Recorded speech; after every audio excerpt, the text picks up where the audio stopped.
Hi guys, today we're going to be making, drumroll please, stickers! Stickers are so cool. They're versatile, so you can get them almost in anything, and they're really fun to put on anything.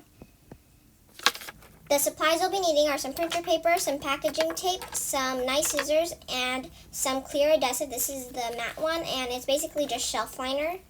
And the Ohuhu markers are going to make another appearance in this video. So I'm just going to take my printer paper, and you can use whatever markers you want, but I'm using the Ohuhu markers, and these made an appearance in my last video, so go watch that video if you haven't watched it yet. These came with a nice plastic sheet that you can put under your paper to protect your desks, and it also came with a little swatch card that you can fill in yourself. And I'm just going to pick out some pink, and this was basically a graphic or picture that I drew when I was testing these markers out. So I'm just going to draw a rose, and I really like the way it looked, so I decided to make a sticker out of it. And when you're drawing roses with markers or alcohol markers, you have to be careful with your spacing because they tend to spread in the paper, so it can look very sloppy if there are no spaces, because this is like the type of flower I like to draw. And as optional, you can add some, I used a lighter color for the insides of the petal, and then you can just blend it out if you want with an alcohol marker colorless blender. And I'm just going to take some green, and since it doesn't really look like a rose right now, I'm just going to add leaves to make it look more like a flower. And I'm going to draw another one, but you want to make sure you have good space between them, because you want your stickers to have kind of a border so the end product looks better. So make sure you have enough space between your designs or whatever you're drawing. And I decided to make this one a lot bigger just for fun. And I'm going to add some green leaves. I like to usually add them where there's a space between the petals. And I'm just going to add the inside color that I like to use, which is more like a peachy tone. And I'm going to add the blender.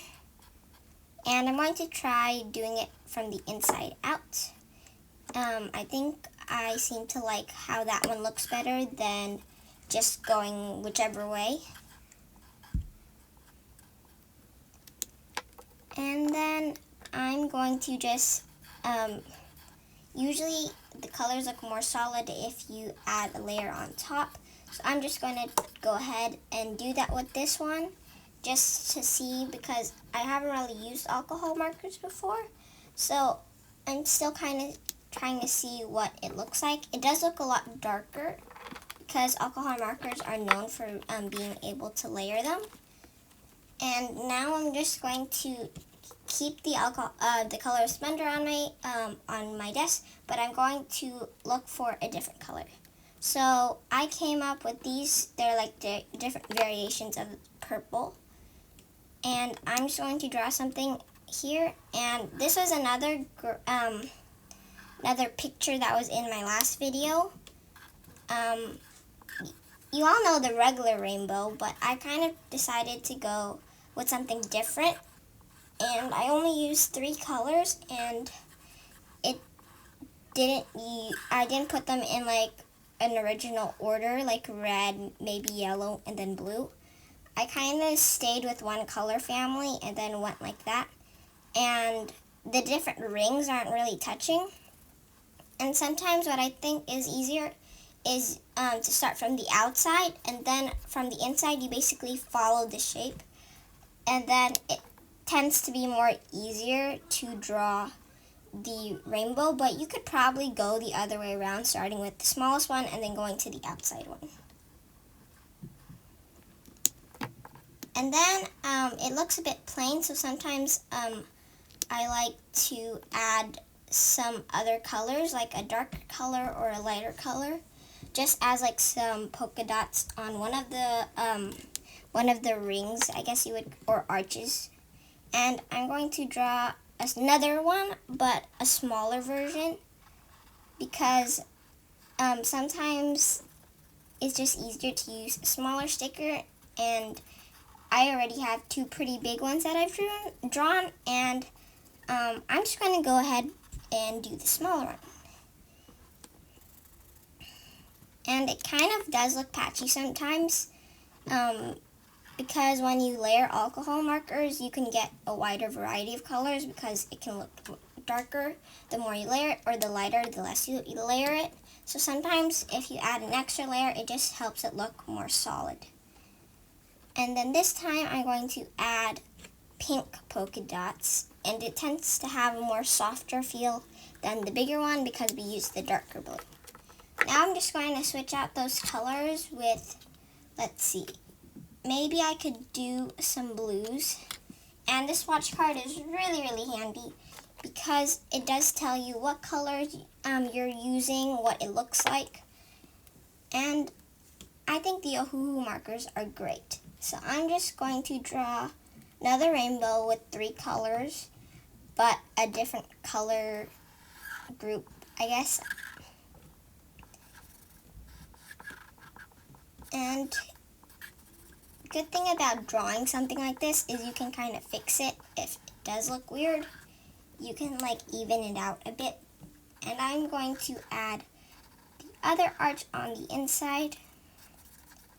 When I'm drawing these types of things, it doesn't necessarily have to be perfect because it's kind of just, I guess, the style. It's not really perfect.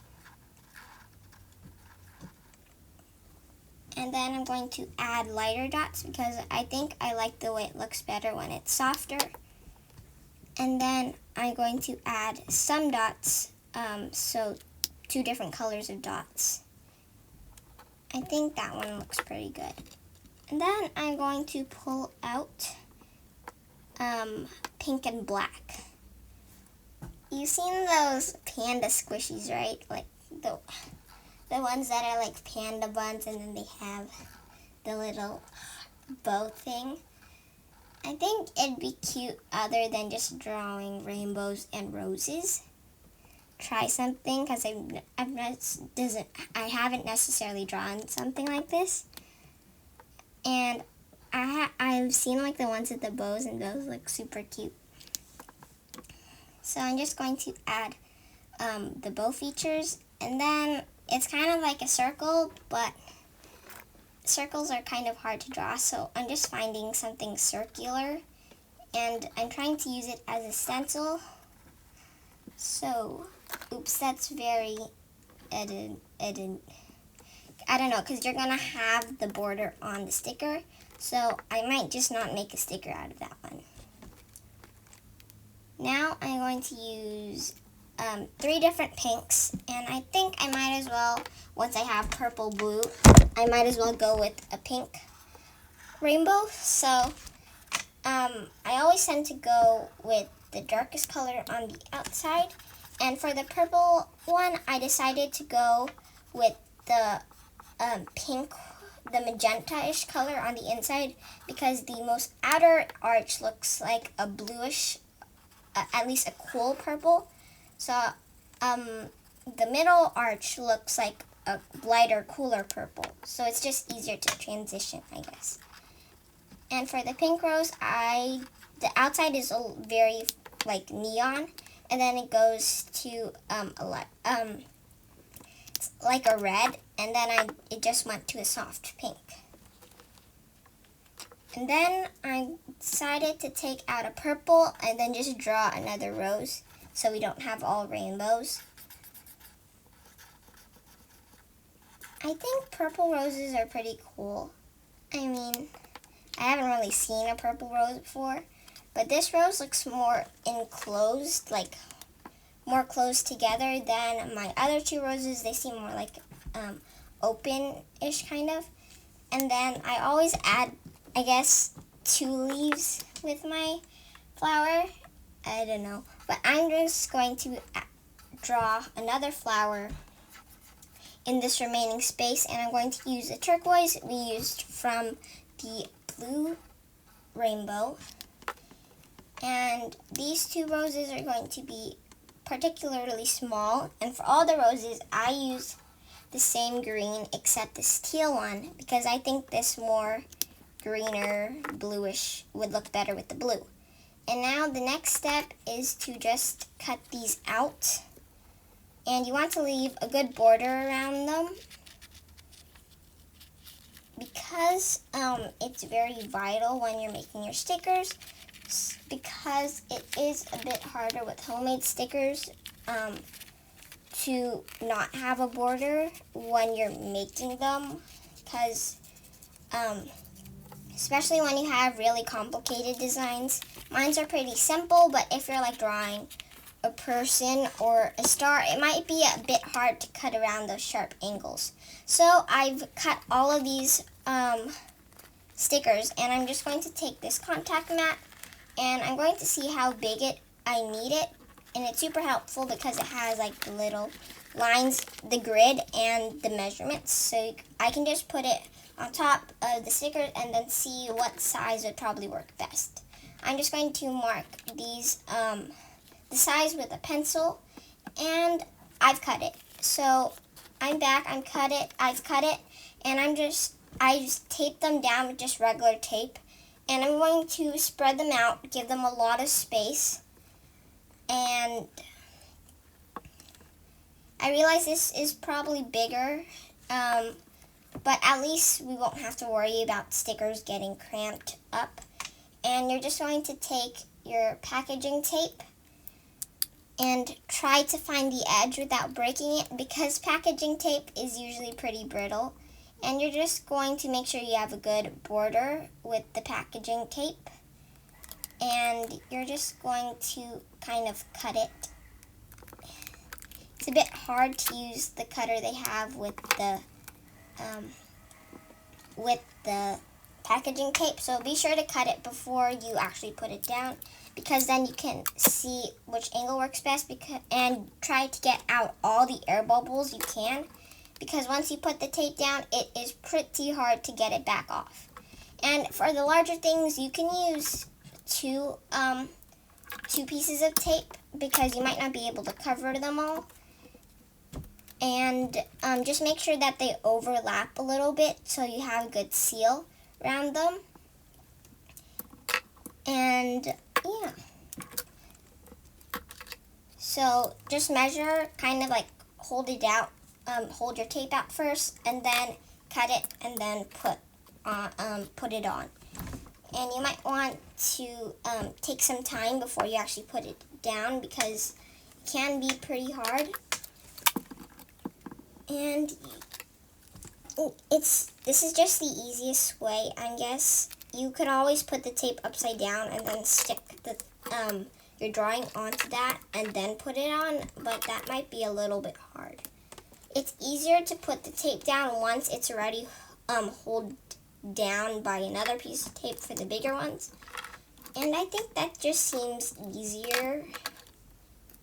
And for the smaller ones, you usually only need one piece of tape.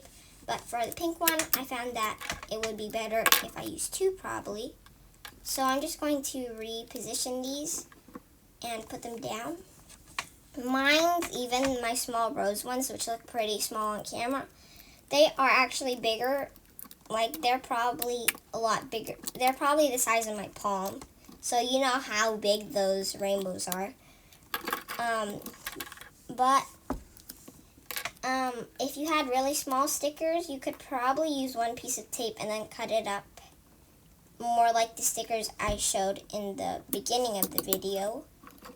You could probably just use one piece of tape and then cut it up.